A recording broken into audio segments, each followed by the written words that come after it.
اتنی خطائیں ہیں، اب تو ہمیں توبہ کر لینی چاہیے۔ رمضان میں نمازیں پڑھیں، عبادت کریں، اور رمضان میں یہ نیت کریں کہ 5 وقت کی نماز بجماعت ہم نے ادا کرنی ہے۔ یوں ہم نے تراویح بھی پڑھی۔ رمضان المبارک میں دیکھیں، یہ جو مہینہ ہے اس میں ہم پر کتنی اللہ تعالیٰ کی طرف سے مہربانی کی گئی ہے۔ اس میں ثواب بڑھا دیا جاتا ہے، احادیث کا مضمون ہے۔ اس میں نفل کا ثواب فرض کے برابر اور فرض کا ثواب 70 گنا تک بڑھا دیا جاتا ہے۔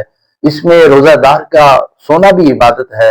رمضان المبارک میں روزہ دار کے منہ سے جو بو نکلتی ہے تو وہ اللہ کے نزدیک مشک کی خوشبو سے بھی زیادہ جو ہے وہ بہتر ہے۔ رمضان کی جب پہلی رات آتی ہے تو اللہ تعالیٰ اس امت پر جو ہے نظر رحمت فرماتا ہے، اور اللہ جس پر نظر رحمت فرمائے اس کو کبھی بھی عذاب نہیں دے گا۔ اور رمضان المبارک میں افطار کے وقت 10 لاکھ گناہ گار جو ہے وہ جہنم سے آزاد کر دیے جاتے ہیں۔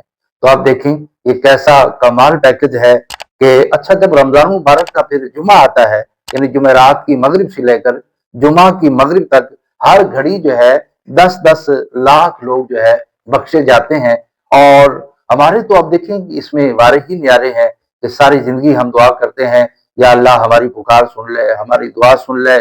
تو رمضان کی راتوں میں فرشتہ آواز دیتا ہے کوئی مانگنے والا اس کی دعا قبول کی جائے، ہے کوئی توبہ کا طلبگار اس کی توبہ قبول کی جائے۔ تو سچ بتائیں اس سے کتنے لوگ جو ہے وہ فائدہ اٹھاتے ہیں۔ پھر آپ دیکھیں ماہ رمضان مبارک کا پہلا عشرہ جو ہے وہ رحمت ہے، دوسرا عشرہ مغفرت ہے، اور تیسرا عشرہ جو ہے وہ جہنم سے آزادی کا عشرہ ہے۔ اور پھر آخری عشرے کی جو 5 طاق راتیں ہیں ان میں لیلۃ القدر ہے جو 1000 مہینوں سے بہتر ہے۔ اللہ اکبر! اللہ تعالیٰ نے ہم پر کتنی مہربانی کی ہے، کتنا کرم کیا ہے، یعنی ہر وہ سامان کر دیا ہے کہ میرا بندہ جو ہے وہ بخشا جائے۔ تو مگر سچ بتاؤ جو اس میں بھی نہ بخشا جائے اور جو اس میں بھی غفلت کرے اور غفلت سے گزارے تو اس کا کیا بنے گا۔ تو پلیز ہمیں یہ لمحات جو ہے وہ غنیمت جاننے چاہیے، ان لمحات کو ہم نے ضائع نہیں کرنا۔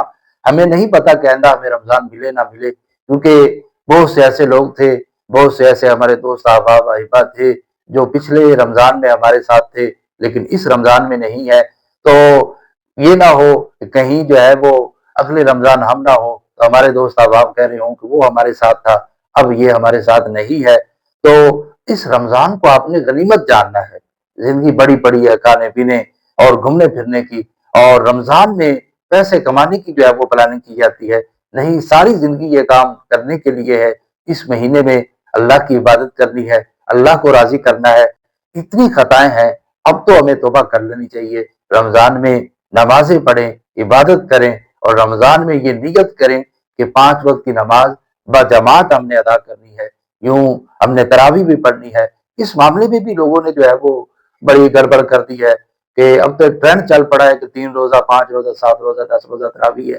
تو ٹھیک ہے وہ آپ تراویح پڑھیں، لیکن وہ 3 روزہ یا 5 روزہ 7 روزہ یا 10 روزہ تراویح پڑھنے کے بعد اس سے یہ مراد نہیں ہے کہ بقیہ آپ کو تراویح جو ہے وہ معاف ہو گئی ہے، ایسا نہیں ہے، بلکہ آپ کو تراویح جو ہے پڑھنی ہے یہاں تک کہ چاند رات آ جائے۔ مطلب یہ ہے کہ عید الفطر کا جب چاند نظر آ گیا تو اب آپ نے تراویح نہیں پڑھنی، تو 20 رکعت ہی پڑھنی ہے کیونکہ یہ سنت مؤکدہ ہے۔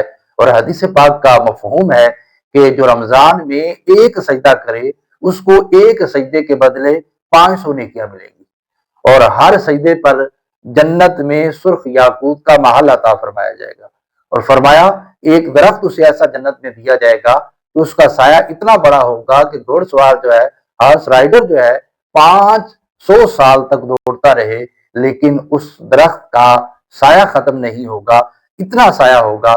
تو آپ مجھے بتائیں کہ ہر سجدے پر اتنا انعام ہے، تو مبارک ہو ان کو جو رمضان المبارک میں پوری تراویح پڑھتے ہیں۔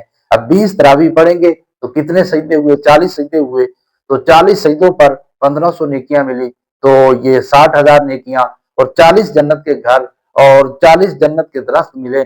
تو یوں تراویح پڑھتا ہے تو اس کے تو وارے نیارے ہیں۔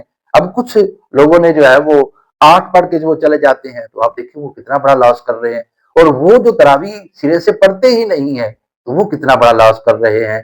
تو ہم نے رمضان المبارک کو عبادت میں گزارنا ہے اور رمضان المبارک میں پوری تراویح پڑھنی ہے۔ اللہ عمل کی توفیق عطا فرمائے، آمین۔